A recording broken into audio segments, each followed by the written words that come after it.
Okay, I'd like to call the City of Elkhorn Thursday, October 5th, 6 o'clock Plan Commission meeting to order. If we could please stand for the Pledge of Allegiance. Pledge allegiance to the flag of the United States of America and to the republic which stands one nation under God, indivisible, with liberty and justice for all. Roll call, please. Whitey, Here. Hunter, Here. Stacko, Boardman, Geisler, Here. Meinel, Here. Lechner. Here. Next, we have the minutes for September 21st, 2023.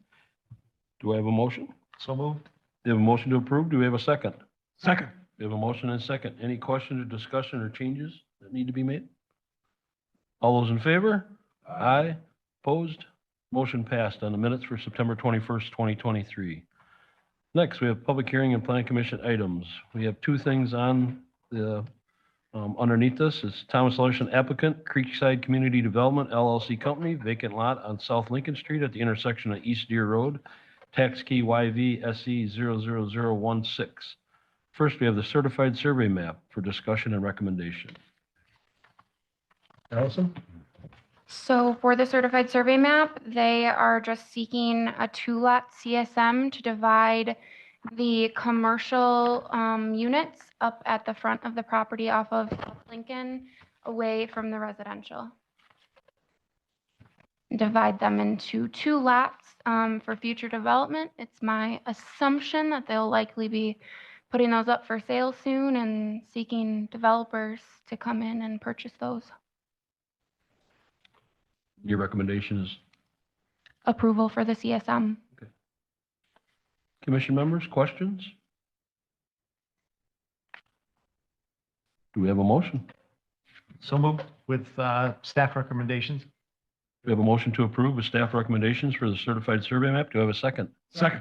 We have a motion and a second. Any further questions or discussion? Roll call, please. Meinel, Yes. Geisler, Yes. Boardman, Stacko, Hunter, Yes. Whitey, Yes. Lechner. Yes. Motion passed on the certified survey map. Next, we have the plan unit development overlay zoning amendment and general development plan. We do have a public hearing for that, so I will open the public hearing at this time. Is there anybody here for the public hearing? Can I just make comment real Yeah. quick? I'm not here for the public hearing necessarily, but we don't seem to have Jim online. It shows that he should be able to hear us, but we can't hear him. So I just want to make it known for record as far as absent or not. So Okay. Thank you, Matt. Jim, if you could hear us, we cannot hear you. Thank you. I'll ask a second time. Is anybody here for public hearing? And I'll ask a third time. Anybody here for public hearing? I do declare this public hearing closed. Next, applicants, if you'd like to. Thanks. My name is Paul Van Hinkelm. I'm with Cardinal Engineering. I'm here with Ryan Cardinal and Tom Larson from Toronto. I just want to take a couple minutes. Staff's been very helpful. We've had several meetings over the past month.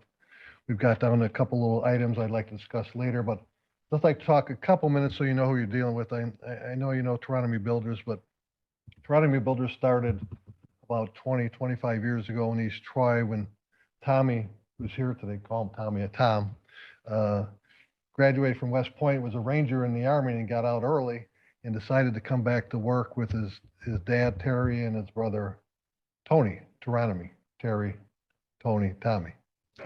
And they started carpentry work and they ended up starting building buildings, and then they started doing apartment buildings. And since they started doing apartment buildings, they've always owned, operated, maintained, developed, and built them all. So currently they have projects they've built and they own. Wildwood was his project, their first project in East Troy. Honey Creek, another project in East Troy. Then they've done a couple in Whitewater, Water's Edge South and Water's Edge, and Beloit's Hawks Ridge.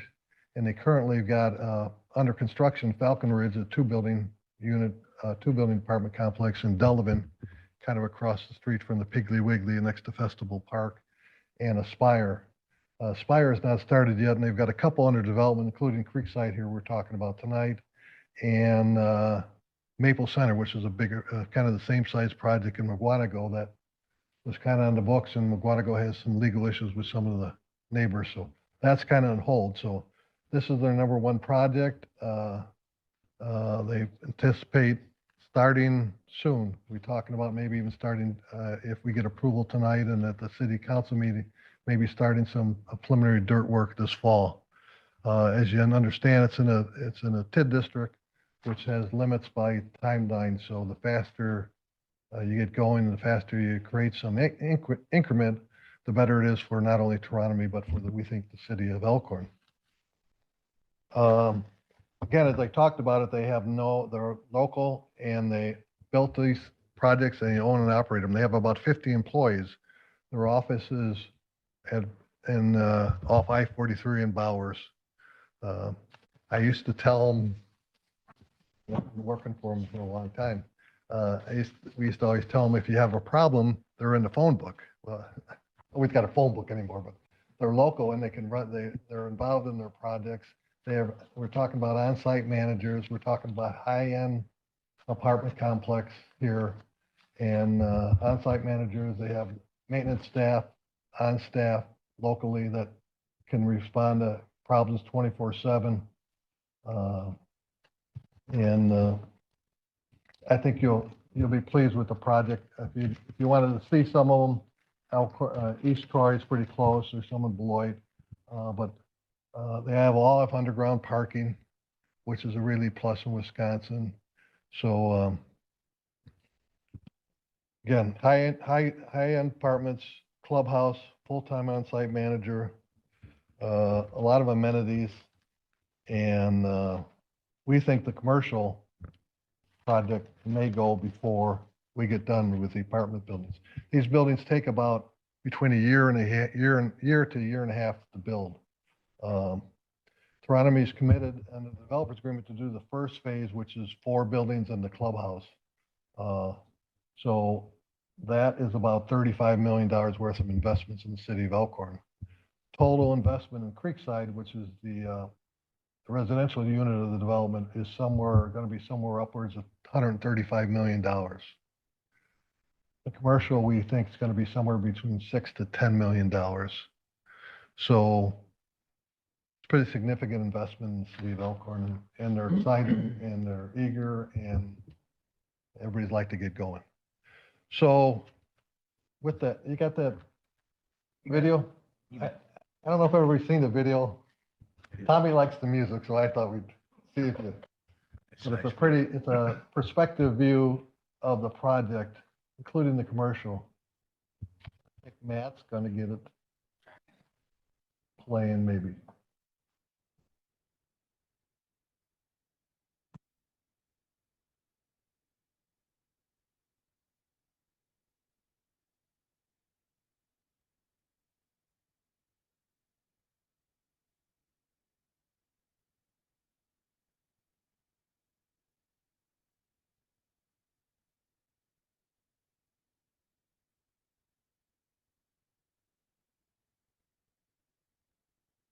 Pause music while I get this thing out.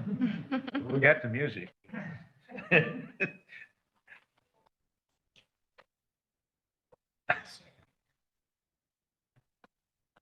Problem with sharing your screen at once. It's not as easy as like Teams where you can just throw it up and whatever you're viewing, it'll have.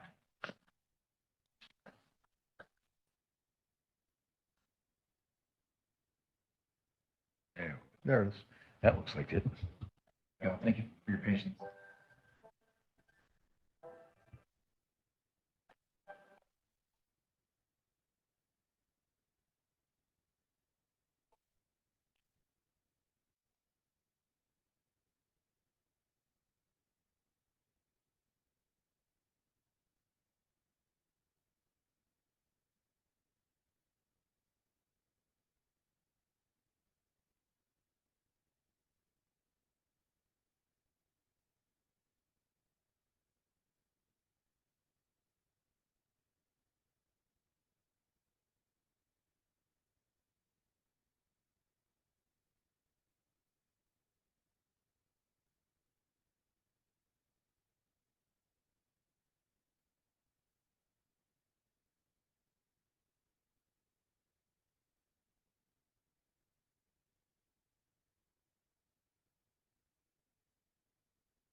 Thanks, Matt. Yeah.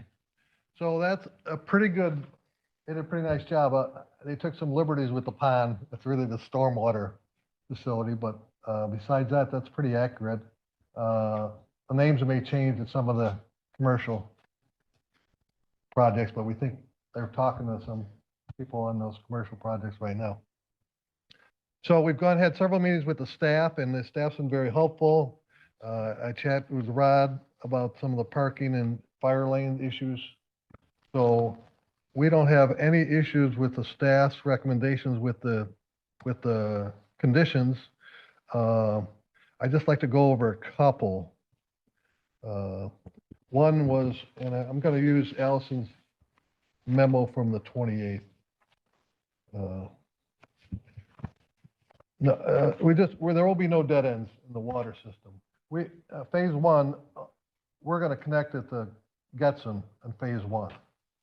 So we think that's important. Even if we don't get the permit for the railroad crossing, we're going to jack and bore that and make that connection to Getson. We think that's a better connection for the loop.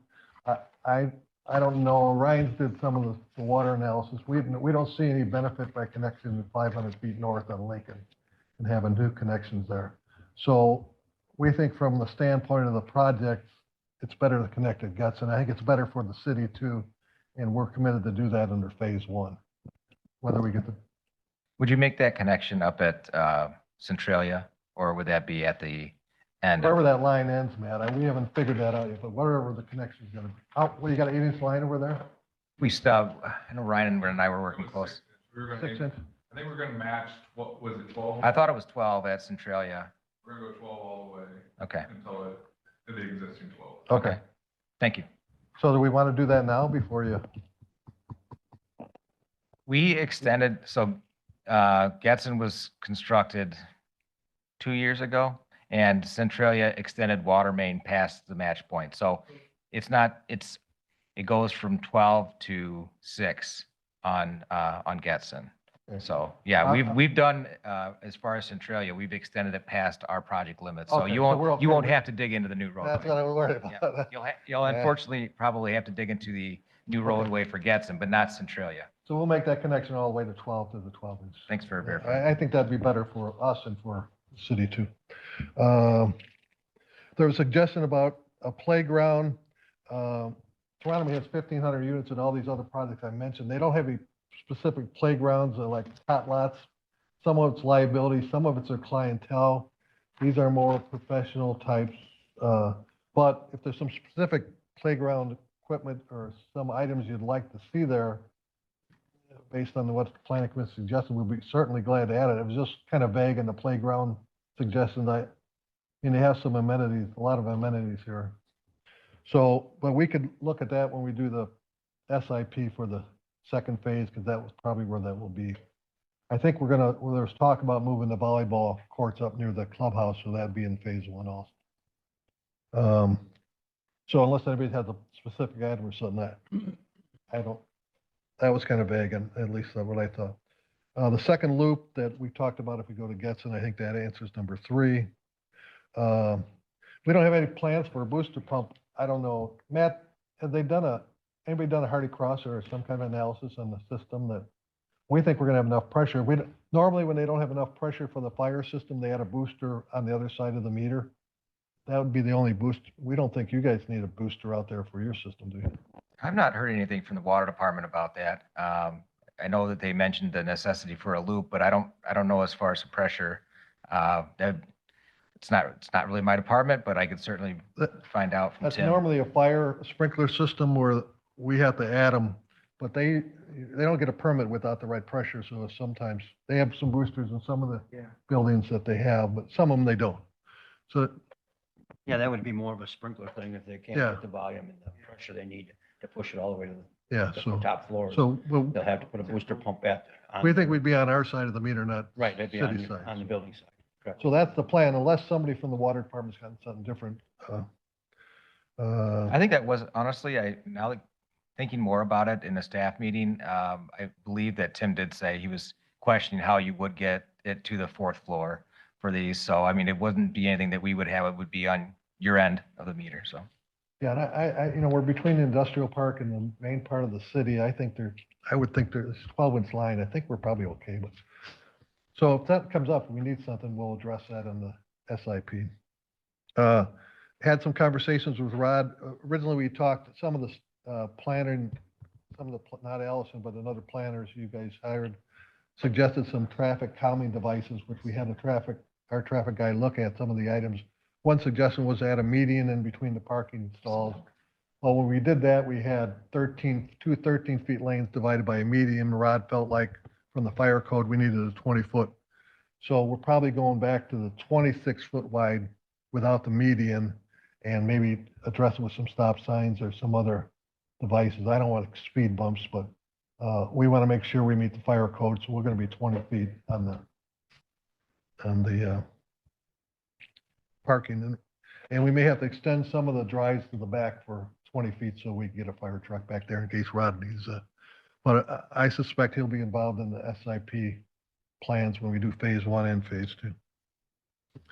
Those are the items. So we hope you'd approve it based on staff recommendations, based on the discussion we just had here tonight, unless you had something else. Or if you had any other questions, Ryan's here and I'm here. Okay. Thank you, Paul. All right. Well, if commission members have any questions, we'll call you back up and we'll go from there if we have to. So commission members?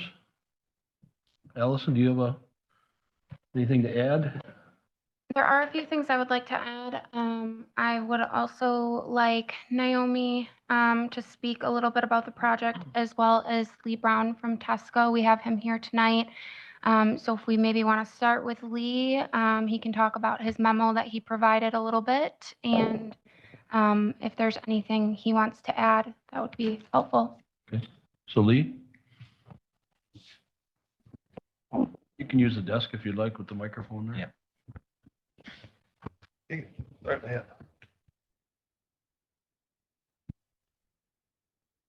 Good evening. They've received the memo itself, so I'll just hit some highlights. Our job is in part to look at Murphy's Law, those things that might go wrong, will go wrong, and we try to point out things to avoid. This is a significant and large project. It'll take multiple years to get this built and occupied. And all along the way, you want the entire system to work without a hitch. By looping the roads, connecting the roads, they have avoided the problem of dead ends of the roads itself. That's a very important change that took place from the very beginning to where they are today. We commented on the nature of the use of parking lots as the primary circulation system itself. So each of the buildings is associated with a parking lot, and those parking lots are linked together to become the circulation road for the entire site, which means that every single parked car in those external lots, not necessarily the ones that are below the building itself, presents a potential for a conflict, a rational conflict that you encounter every time you go to a shopping center or another parking lot, between those people that are moving on the circulation lane and those that are getting in or getting out of parking spaces itself. The traffic analysis indicates there's a very low number of vehicles that would be exiting or entering those parking spaces during the peak hours. So there's a peak hour in the morning, there's a peak hour in the afternoon. As such, there will be times when a UPS truck or a garbage truck or a delivery van or other vehicles, in addition to everybody who's going to get in their car and go to work or take their kids to school or whatever that is, they're going to be yielding, hopefully, to the vehicles that are moving through the site, through that linked set of parking lots. One sort of side point is the fact that if there is such a low number of cars needing to pull in and pull out, it begs the question, do you need as much surface parking as is presented in the plan itself. Some communities will recognize that overall, they want to make sure that those parking spaces might be available if demanded, but not necessarily at the construction beginning. And so there's something called demonstrated parking, which says, we know you can build it ultimately, but maybe we shouldn't put all of that asphalt down in phase one or each of the phases as they go through. So something to consider as to whether or not, given the number of parking spaces that are within the buildings, whether all the parking lots themselves need to be constructed. We commented on the fact that the nature of the detention, retention ponds can be an asset. We would like them to be an asset rather than simply a large water holding device. If you're living in these apartments, you're going to have a view. Many of the apartments will have a view of this. The hope would be to design them and landscape them in a way where you don't mind looking at it. It's not just a large geometric shape out in the field. Also, along with that, you've got existing wetlands along the corridors that carry drainage both through the site and conveying them from the sites to the north. Those can be left essentially as they are, and they will hopefully the wetlands that exist will be maintained.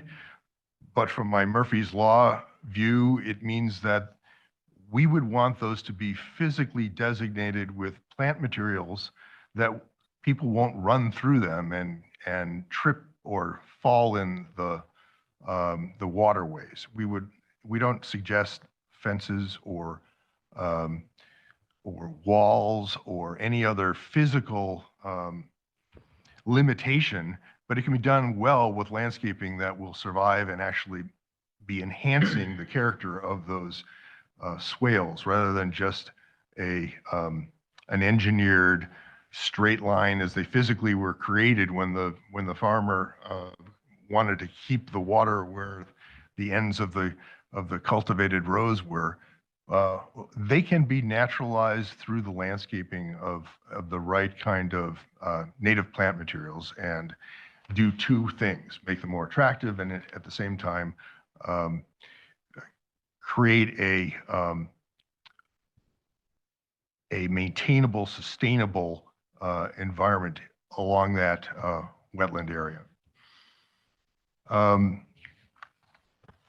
We agree with the staff that the benefit of having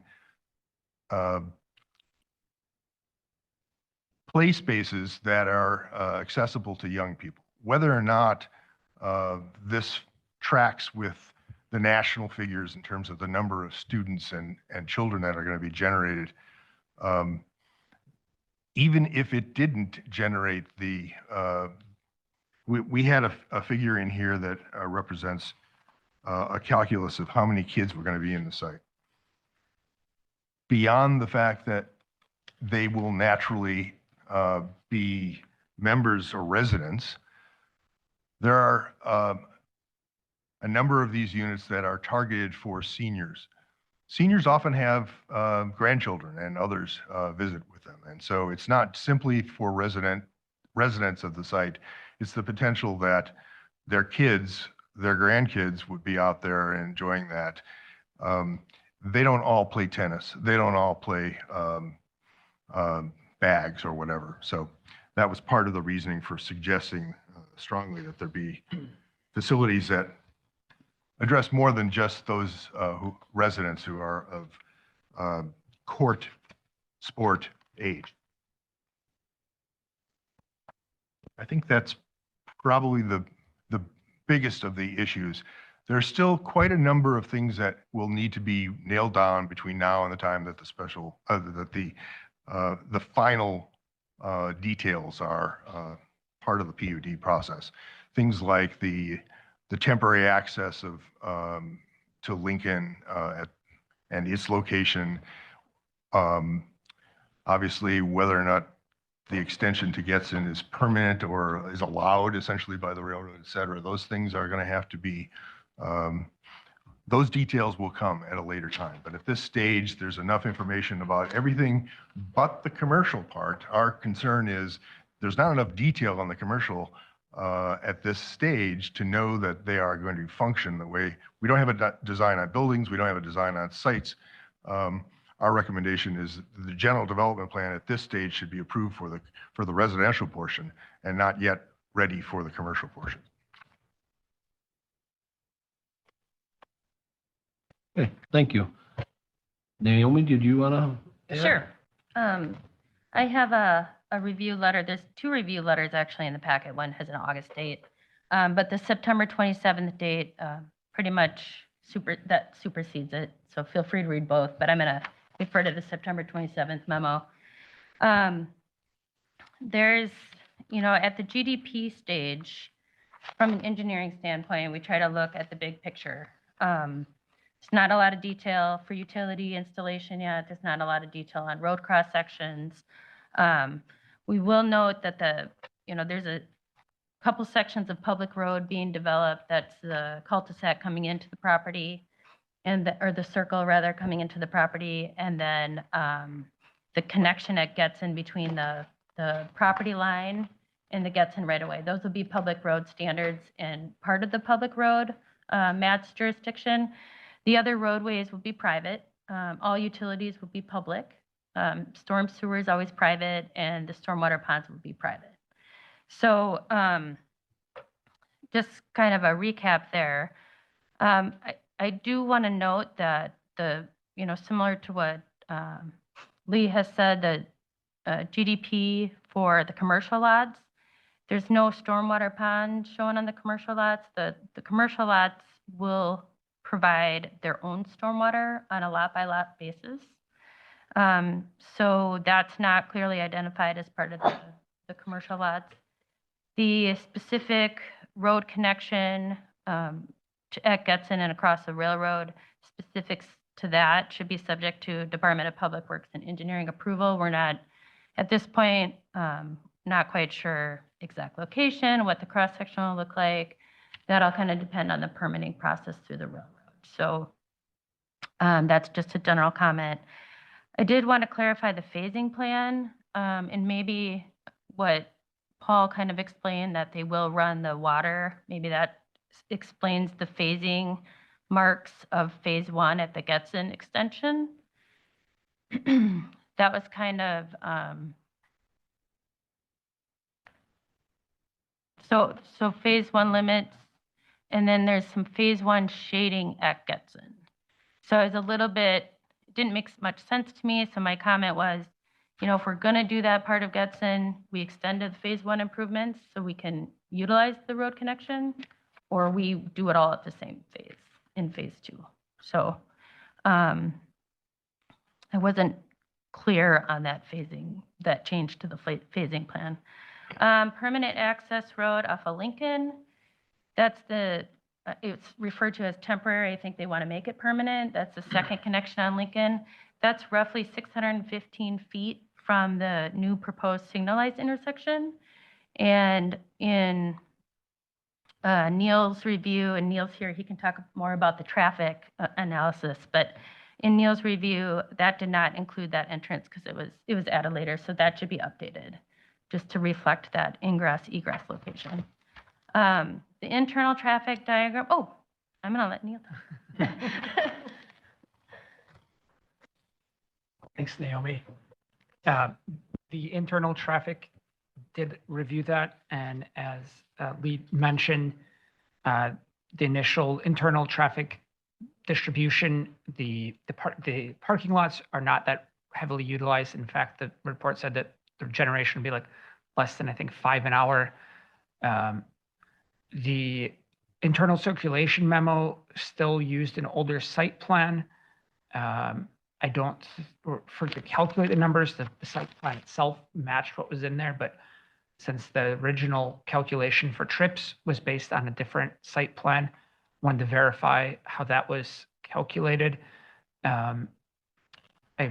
heard that the medians in the parking lots is going to be removed. That is a nice traffic calming feature, but as Naomi and somebody else have mentioned that fire code doesn't allow for that. Wondered what other traffic calming measures besides stop signs I heard was being proposed.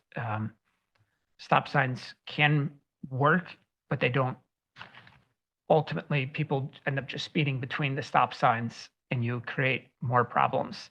And if Lee has that suggestion of maybe we don't need all that parking right away, or maybe some of the parking could be shifted around so that it's not through the main site access circulation, that would be another thing to consider. We did look at how the original TA looked at how it interfaced with the surrounding community, and we had asked them to include Getson, as well as do more look at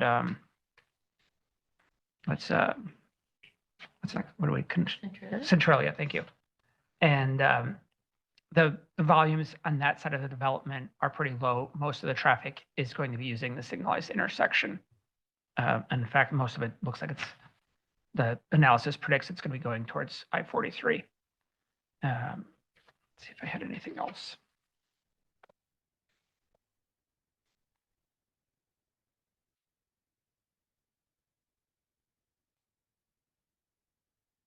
I don't think I have anything else at this point, but if other people have some questions on the site access or the traffic patterns, happy to answer those. The GDP submittal did have a draft sketch of the turn lanes proposed at the new intersection. Neil has taken a look at that. We'll need additional information to really get into the details, but that could come with this, the specific implementation plan. I know DOT is probably still looking at that, and so that might change anyway. But Neil would take a look at that along with any revisions to the TIA and then the final traffic impact analysis as well on behalf of the city. So number 6, there was a geotechnical report that was submitted, initially a full geotech report with some soil borings, and then a follow-up memo with from Giles Geotechnical Consulting Firm. There's groundwater in the area, and some of the buildings are the low floor, the parking levels would be below the recommended low floor elevation from the geotech report. The response to that is in the packet. Basically, there are a couple buildings that could be engineered to have subsurface drainage improvements to lower the groundwater and allow for below grade construction. This is from the geotech report. The geotech report also indicated the need for additional exploration in the areas where those buildings were going to be below groundwater. There was a couple sections where buildings rather, where they didn't have a specific bore right at that location. So they recommended gathering that information prior to final design. And then bentonite collars around the utility laterals to eliminate the water from traveling through along the pipe into the trenches. And then some below slab lateral drain lines. So that they have given some options on how those structures could be set below what we would typically see for such high groundwater. And I appreciate that input from the geotech consultant. We have some minor comments about the CSM. I'm going to skip those. The site plan mostly looked at, just had a comment about the 20-foot. Our ordinance requires a 20-foot wide unobstructable aisle, as does the state fire code, which it sounds like they're going to revise the plans to provide. Protective area setbacks. So there's a couple setbacks that apply to like the natural resource portion of the site. which may affect the site plan. And there's, first of all, a 50-foot setback, protected area setback from delineated wetlands. That's based on wetland quality. And that setback has been added to the plan. The city also has a setback from intermittent streams, which the stream all the way around the border of the property is classified as an intermittent stream, requiring a 50-foot setback. And the ordinance specifically states that the setback should be from the delineated wetland or the channel bank, whichever is greater. Looking at the contours for the existing site, it looks like the channel banks may be a little bit wider than the wetland. So wondering if that's been taken into consideration. And then initially we had considered that there was a possible shoreland designation on that intermittent creek. Having talked with the city attorney, determined that that does not apply. No shoreland setbacks apply to this development. There's also the request for an easement. We typically request easements for drainage ways and that go through properties, private properties, that need to remain intact for properties outside of the development. So this intermittent creek, the capacity of the intermittent creek is important to upstream properties to rely that capacity is maintained. So we've recommended that an easement be obtained for the drainage way, such that no fences, no sheds can be put within the drainage way that would impact drainage. The applicant has stated that they don't desire to have an easement through the wetlands, either through the property or around the boundary. And I did note in chapter 18.67, that's the subdivision ordinance, that it could be left up to the council whether to require this easement or not. So just noting that as part of the ordinance revision, or ordinance language, rather. So the intent of the easement, and correct me if I'm wrong, Naomi, but would be that if they weren't maintaining it as they should, and it would start to impact those upstream, that it would allow the city to go in and correct those measures, or? Right, it would allow the city to go in, correct the measures, and then back charge the property owner for not maintaining it. And that would all be a part of our stormwater management agreement? Correct. Yep. Is there a specific reason why you guys aren't interested in the easement, Paul? Well, I don't have a problem with Naomi's issue about maybe having a deed restriction out there. But if the city would like to have an easement and maintain that area, would give an easement. But the state statute says you can't change the point of entrance or exit from your property or the rate of flow. So that's what happens everywhere else. We weren't that interested in letting whatever, there's a bus terminal there now, to have them, give them an easement where they control the property, the easement on our property. So if you want to have a deed restriction, then we can't change the cross-section of the channel, or it's a wetland, we can't even touch it. We can't excavate it, we can't fill it. There's a lot of things we can't do there now. So we have to transport the water through the property anyway, so I just didn't feel like that the city would want an easement through there, or a neighbor would want an easement there. They give them rights on our property, which they're not entitled to, so. But if you want to have a deed restriction saying we can't change cross-section and put a fence up there and stuff, things like that, I don't see any problem with that. That's part of the site plan, so. So does that allow for flexibility with the development if things were to change then, or? Well, let's say, for example, that wasn't a wetland, it is wetland, or we got a permit to move the wetland. We may want to move that at a later date, but again, it's part of the site plan. We'd have to come back to the city and get that approved and things like that. But once you put an easement and once you give it to somebody else, then you got to get their approval. Correct.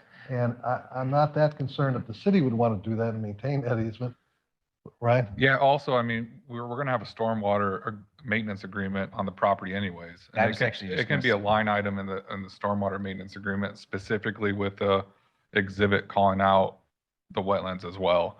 You know, so, which all, the stormwater maintenance agreement gives the city rights to go in there and maintain, flow anyways, and back charge the property owner as well. So And that's tied to the deed as well, correct? it's recorded at the Register of Deeds, yes. I get, what's your thoughts on that, Naomi? Do you think that that would be, Yeah, I'm, you know, I'm not so concerned about the wetland through the property because that's going to be easy to, you know, the one that goes through the middle. If you scroll down, Matt, and you show where that, see that little tip on the bottom comes out? There's a little tip on the wetland that goes towards the highway. let me just zoom in because I think that's where my cursor's at, right? Yeah. That's a triple culvert there. It's 10 by 10, 10 by 4, 3 times, 10 feet by 4 feet, 3 times. That comes out from Highway 43. I walked that today, and there's a lot of brush, trees falling down. I mean, there's significant blockage there. Naomi, there's another one that crosses under I-43 up near, behind the DMV. You're not getting those two. Those are separate items. That one's coming, that's over near Centralia, that point that Matt was just on. No, that's coming from the DMV. Okay. We could go to an aerial if you like. I'm going to try to see if I can. Sure. Let me get there before I go over to it. If the city would want an easement and want to maintain it, we'd be happy to do that. No, I don't think we'd be in the best interest of the city to Uh, maintain it. If you want, you know, even the city's DMV, the Department of Public Works project that drains through the site too, if they would like to maintain it, then we'd be happy with that. Yeah, I think that would be. Naomi, is this a part of our ordinance? The ordinance does allow for easements. I don't know if it requires it. You definitely have to have, I think the maintenance agreement is one way to allow for maintenance of this area. If that was included in this natural drainage way, Yeah, that is that coming might under be, 43, but I think the one farther to the south, So if I may, so that's this the is, one that City Hall drains to too, right? no, I don't believe so. I mean, I think this, there's two of them that go underneath it. okay. So. The one that Naomi was referring to, I believe, it travels along Mackenzie, and then it crosses over by Proctor, and then it is by Bateman Park a bit, and then once it gets here, it goes underneath the railroad, and then see it. You can kind of see. Goes through all the stormwater facilities you built in the industrial park there. yeah. So this is the same spot that the other one. I'll do a new share, and we can go back. This area right here. Yeah, I'm that's not opposed. coming. I just don't know who's the grantee and the grantor. I mean, we'd be the grantee. I just don't know who you'd want who we've given rights to. I mean, I would leave it up to the attorney to figure out if, you know, the maintenance agreement is adequate for the city. And talking to legal counsel, they say the grantee would be the city, that you'd be giving the rights to the city, not the adjacent property Happy to owner. give the city Hmm. an easement. Yeah, it's not a maintenance agreement, though. I mean, it would be, you know, what allow us to get in there. I mean, it would be tied to that stormwater management agreement. But I agree with Naomi. If her recommendation is to allow legal counsel to review or to take a look at it to say, you know, would we be covered by the stormwater maintenance agreement as Ryan was talking about? I'd be fine with that too. Well, I don't think that's going to make, if you want to make that a condition, the GDP, that's subject to, we do that through the SIP or the PIP project, that's fine with me. We've had a discussion with our environmental consultant about who did the wetlands, and he says that what he's hearing is everybody, as you put these setbacks and you make these stormwaters, doesn't touch you don't run any stormwater in those wetlands, they tend to dry up. And the state's been looking at that, especially on those setback issues. So, but that's your ordinance, and that's how we wanted to meet your ordinance, and same with the parking. We wanted to meet the ordinance on the parking, so.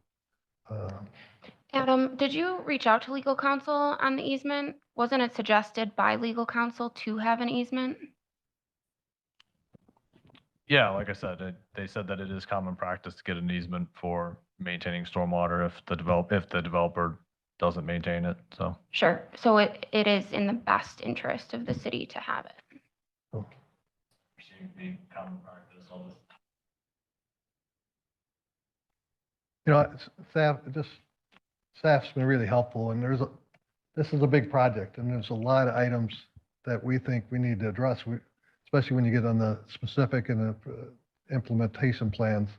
So this is the general plan, and we understand that, and we've done these before where it takes a lot of effort from both our part and the staff's part, so we anticipate that, but we're trying to get this, meet the needs of everybody here as quickly as possible. They've been very helpful, and quite frankly, we provide, this is a lot of detail for a GDP. That's for the most detail we've ever provided, so, and we're pretty proud of it, so.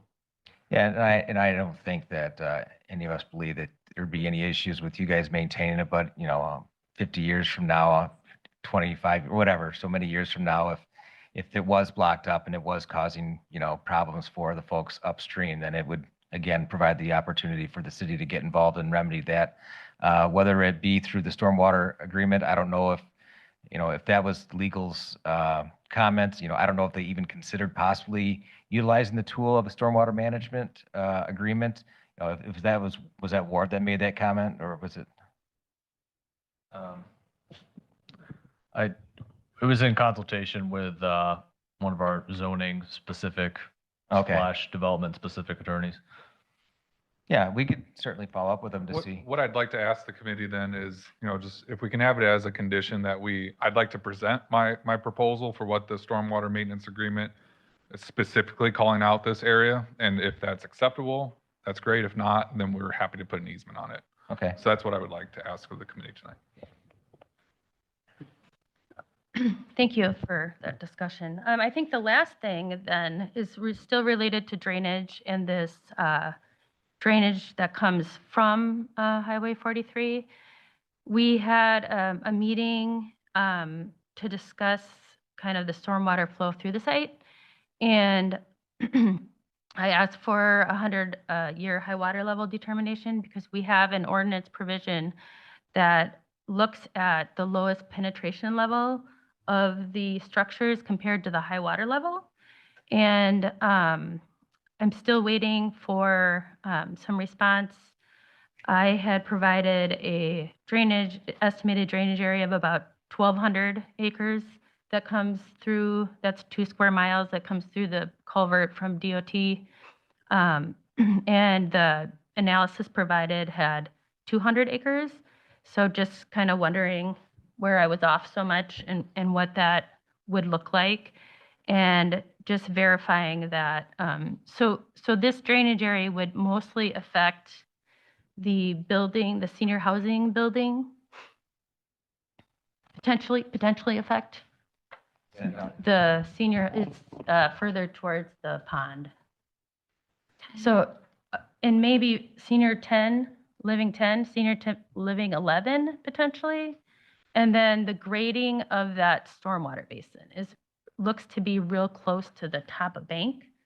So part of the reason for understanding where this high water level is to ensure that we're not filling there and reducing capacity and pushing water onto the DMV. That would be against our ordinance. We don't want to do that. And how that affects the site plan is it may require the grading to be pushed back if they're at maximum slope. So I'm not sure where that stands at this time. And that's all I have on my memo. Okay, thank you, Naomi. Allison, do you have anything else to add? Yes, thank you. So I had a pretty lengthy staff report. Sorry about that. I just wanted to outline to you all, what a general development plan is and what it means.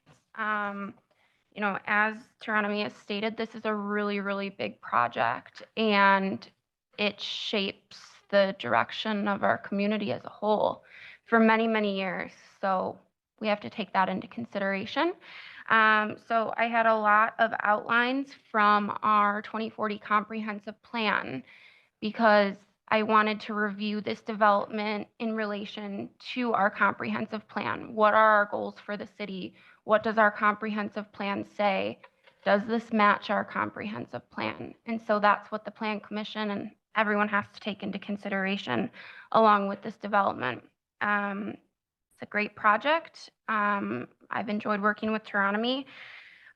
We've come really far since the beginning, and so it's great to see the project shape up to what it's becoming now. However, with that being said, I still think there's a few things we have to hash out with this portion of the project, with the GDP itself, before we move on to the SIP. I did go over a few things. I just want to talk really briefly about the traffic. So in our last staff meeting, we recommended that traffic calming measures be added into this plan. And this was a suggestion from all staff, including our chief of police. The chief of police had mentioned that the way that this parcel sits, the sun shining in is very dangerous and acts as a blind spot in this portion of the city. And so he could foresee accidents taking place, potential problems without traffic calming measures. So he was really adamant about wanting traffic calming put in to adapt to that. They added in the traffic islands, which was great. It probably would have helped with traffic calming, but then unfortunately we realized that that really reduces the width of the aisleways. So right now, the way that the site plan is, they're not meeting current code, state and or city code for fire safety. Right now, we can't get a fire truck down those 13-foot aisles very safely, and it doesn't leave a lot of room for emergency services. So we have to look at other options.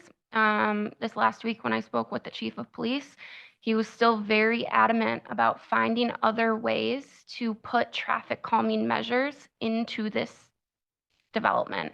He suggested two things: speed tables throughout and more roundabout traffic circles throughout to calm the traffic. I don't think he believes, like Lee and Naomi both mentioned, and Neil, I don't believe we think that stop signs will be an adequate measure of traffic calming in this development. I know that the amount of parking that they have here now is to try and meet our stringent traffic code or parking code. So they're doing that. They're trying to meet parking code, but I think the traffic calming in this current site plan may still be a problem. So we have to figure out what we're going to do to help that. Like I said, I don't think the stop signs will be enough right now. A couple of other things I just wanted to point out, in plan development and in a GDP, this is where larger development asks for flexibility. So Geronimi can certainly ask for flexibility on anything in our code.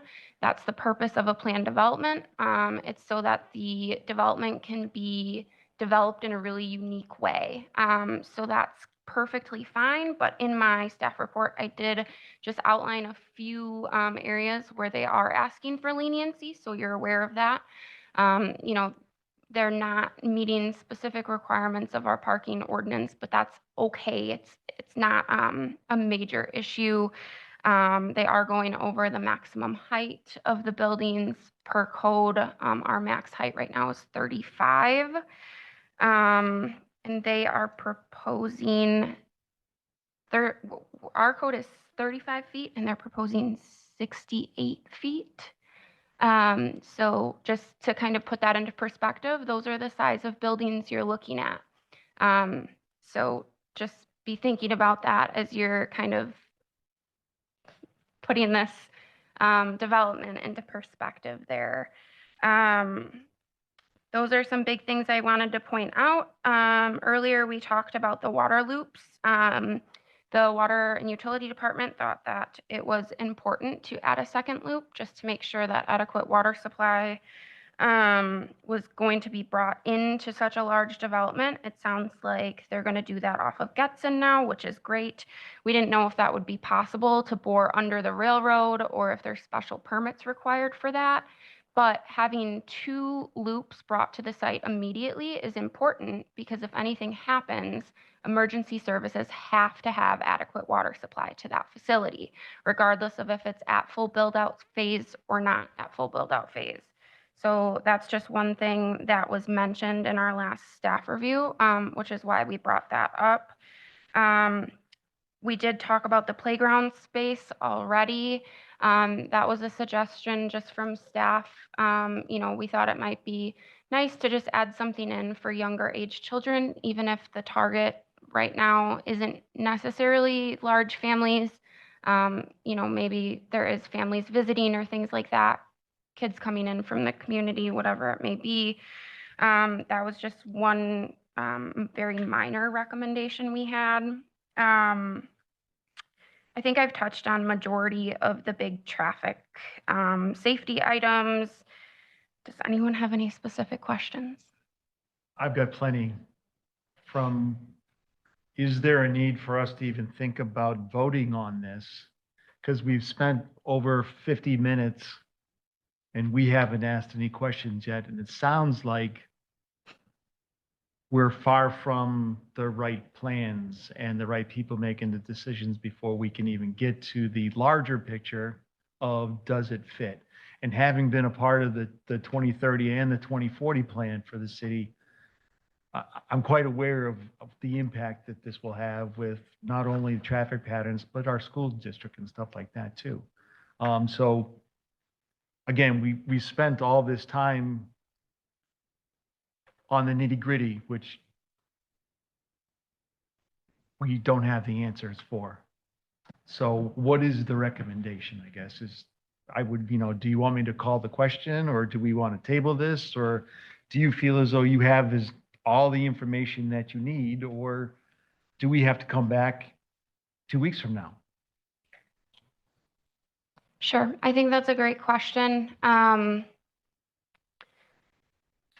my perspective tonight, I would love to say we could conditionally approve this and move forward. But from my honest perspective, I feel like I'd like to see an updated site plan in front of me before this goes forward for approval. I think there's a lot of items we've discussed. There's items that engineering is still waiting for clarification on. And there are just a lot of items that are out there lingering that I think I'd like to have solidified before we approve it and move forward.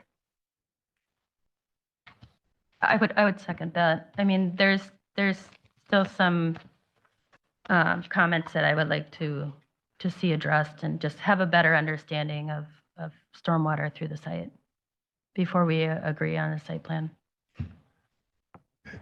You'd like to make a motion? We already have it set in stone that, are we meeting 2 weeks from now? Yes. Okay, so we're definitely going to meet no matter what. Well, if they get the plan and they get it looked over, it would be put on there. Yeah, I guess I would make a motion that we get to where we normally are in the process and you say, here's the recommendations. Do you have questions about those, as opposed to whether or not the culverts that are coming off of, on the other side of 43 might back up, which they already have. But the little nitty gritties, that stuff that you guys are, supposed to take care of. I mean, I want you to feel comfortable that what you're asking the city to do is exactly something the city can do. So, I mean, I love the project, don't get me wrong. I can't wait to ask a few more questions in there. And from the green space, I've been the big green space person for many, many years. And I love this, not only for the green space that it has already, but the options it has with the basketball, tennis, pickleball. You also have a place the kids can run. You have a place they can bike. They don't have to cross Lincoln Street if they want to go to the elementary school and use a baseball field or something along those lines. So I'm happy with that. Certainly, I would agree with that. And, I think that that's exactly where we're at as staff right now, is that, we're not opposed to the project. We are really looking forward to the project and, working with the developers that are sitting here tonight. I think once we get the small details hashed out, and get those things worked out that we talked about tonight, we'll have a better idea of what we can recommend to y'all. That's my recommendation tonight. Is 2 weeks something that's If possible? I could just sooner? make a comment. We've done a lot of these general development plans, SIPs or PIPs, whatever you're going to call it. The general development is a general plan. There's a lot of details to work out, and that's what the specific one is for. But if we're going to talk about, specific items and specific sites, that's normally not a general development plan. I haven't done it. This is the fewest conditions we've ever been in any other community where for conditions for the approval of the general development plan. What you do when you approve the general development plan says, yeah, we like the general plan. We think it's great. There's some issues. We want those addressed at the SIP, and that's what the recommendation was. That's the recommendation I read from the staff review. That's what was presented in the package. And we spent a lot of time and effort, and the developer has, and time is, I don't want to say time is money, but we're in a TID district too that has some issues. So we're asking you to not take our word for it, make those conditions part of the approval, because they're going to start spending some money when we start doing those PIPs, and we'd like to start moving some material out there before the PIP starts, and it's the time of the year. So, we're not asking you to do something, make those conditions. Those are great conditions. We don't have any objection to those conditions. But when you say, well, we got to get everything specifically and perfect in the GDP, that's not the way the ordinance was written. That's not the intent of these ordinances, the general plan. Okay, we're telling you we like the plan. You can go ahead and start spending a lot of money. And then now when you look at things like size of culverts and water mains and connections it gets in and all those other things, those are specific items that we want you guys to look at before we approve it. If you could come back and not approve because we didn't meet those conditions at the PIP, we're not asking you to go, we're taking your word for it. We're saying to make that a condition when we come back. If you didn't meet those conditions, we don't have to approve it. But to just keep dragging it on and spending a ton of money and time, especially time when it becomes a big issue on these types of projects. So we're asking, we agree with the playground is not an issue, but the generic word playground was confusing to me. So we'll be happy to sit down. We think we're going to redo the landscape architect's plan because we gave you a preliminary one. Well, the PIP will have a final one. So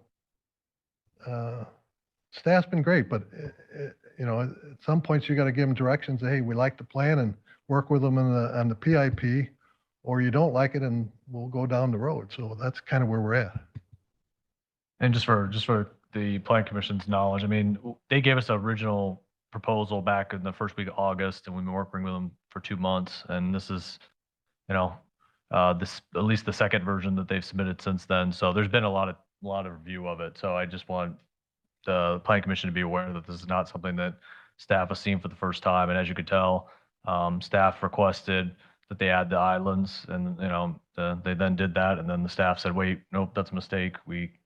It's not going to be worry about. So I mean, there's been a lot of back and forth discussion and changes, and I just want that to be acknowledged. And second of all, if you have questions tonight about the project as a whole, it'd be helpful to go and ask those questions now so they can be addressed now, as opposed to then coming back. All I want is to make sure that the people that are satisfied with the recommendations that they put in the piece of paper for us to say approved with staff recommendations.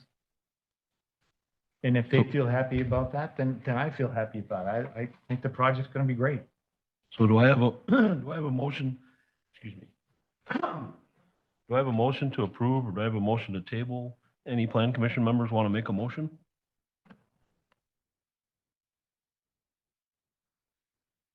I mean, how comfortable are you with what you have moving forward? I mean, are you comfortable enough if the motion came out with all staff recommendations and concerns that it would be taken care of? I think with my remaining comments, the only thing I see, I'm sure they can take out the islands. That would, be the 20-foot wide we're looking for, or 26 if you have parking on both sides. Sure, they can do that with this site plan. It's just removing the island. We would like to see the traffic calming measures. And then, but the one thing that I'm still unsure of, and this has been since our first meeting, this large drainage area coming through. I know there was some discussion about providing the 50-foot setback and how that was going to affect the site plan. It looks like they did it without too much issue, but I'm wondering if you have to move 10, 11 and the basin so that you can maintain conveyance, because I'm not comfortable that they are at the moment. Does that change the site plan, and then do they come back for a revision to the GDP?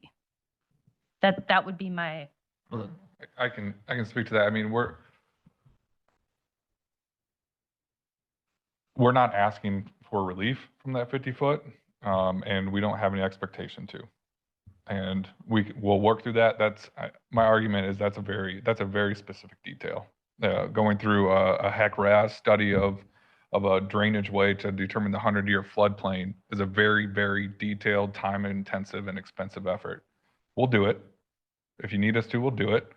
That's a very detailed effort. I'm not going to do it at this level. If we need to move it 10 feet, we're going to move it 10 feet. I'm not asking for relief from the 50-foot setback. okay, I didn't, to be clear, I didn't ask for a HEC-RAS model. They said, could we give you a hydraulic model? Would that satisfy your concerns? And I said, yes. That would be one way to do it. So yeah, I mean, that being said, if we can fulfill those requirements and look at maintaining the conveyance through there, I just hadn't heard anything since I made the comment back in September, so. So Naomi and Allison, you'd both be fine if we made a motion with all staff recommendations that you've had listed moving forward? Could we specifically talk about the low floor penetration? Because I know, Well, we can add that in as a recommendation. yeah, Not a motion. meeting that requirement, because I stated it a couple times, it hasn't come up in discussion, but the response was it doesn't apply, and it does apply. So I just want to make that clear that that would be part of the condition. Right, we can put that into the condition on a motion. And before, I just wanted to, Rod, did you have any other concerns? I know you're here listening. Was there anything, did they take care of what you needed? Yeah, from a water standpoint, I believe so, and from the widths of 20 feet, yes. Except for the back of the buildings that they haven't shown yet on the plan. Okay. But they're going to extend those roadways to the part around the corners of where the parking goes underground. Sure. That's the only other thing that I haven't seen on the plan yet, so. I just wanted to make sure that if there's anything that you needed or anything. The height's an issue, but we can work through that. Okay. So do I have a motion, Plan Commission members? Make a motion to approve with staff recommendations with, what was it again? The Low floor? low floor recommendation. Penetration. Yeah. Okay. I'll second that. We have a motion and a second. Any further questions or discussion? I just have one question. I don't want to put you on the spot either, but for traffic calming, do you have any other options or ideas for that so that I can report back to staff here? We do. We're looking at some options for some of these intersections of putting roundabouts. The problem with the roundabouts, when you got an entrance to the lower garages, people tend to cut them off instead of going around. So, and we were talking about maybe with some of the setback issues, sliding the offset in the parking lots, maybe 10 or 15 feet. So when you come through there, you gotta then curve around. So, but again, those are details we think we can address, but there's 1,000 details, and those are specific details we need to address. We're at the general plan, so we think we don't have a problem with those conditions if you want to make those conditions of the approval. But we're just trying to keep this project moving. Yep. So any other questions, Plan Commission members?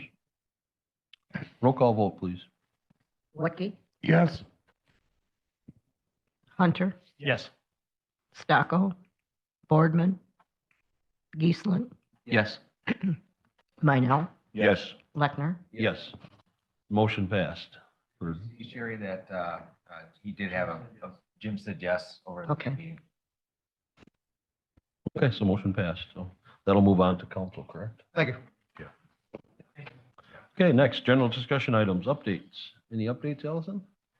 I just wanted to let you know that I spoke with the, St. Patrick's Church. We had talked about that last time and the process for them to come back. So we let them know that they would have to come back and provide an updated plan, so they know that they're gonna be expiring here in October. So, other than that, I don't think I have anything. It looked like Starbucks was open, Taco Bell's open, so Okay. that's all I have.